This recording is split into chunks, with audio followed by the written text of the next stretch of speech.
Yeshua is filled with power, with wisdom, with holiness. But he says, stay in my love. Not stay in my power, not stay in my wisdom, stay in my love. How? Real easy. 15:10 answers it beautifully. It says, if you keep my commands, it's irrefutable. You talk about eternal security and all this other nonsense, but I'm telling you, this is how to stay in his love, by obeying his commands. There's no other way. And if you stay in his love by obeying his commands, you'll bear fruit. Period. Simple. You obey his commands to stay in his love. You stay connected. You're bearing fruit. This is the way it works. It's the only way it works. There's no plan B. This is it.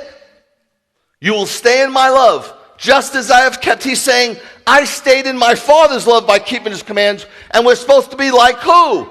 Yeshua. Like Father, like Son, like disciples. Same deal.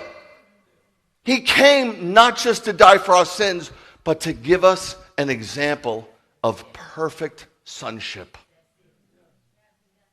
He gave us an example of the perfect disciple. Not just dying for our sins, which is enough, but he was showing us who we're supposed to be like. And he said, I have kept my Father's commands, and I remain in his love. I'm convinced of his love. Man. The only real way to be happy is to trust and obey the Lord.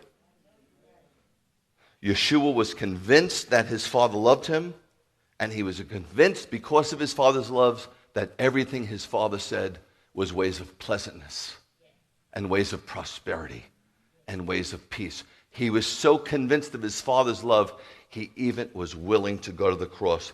Did he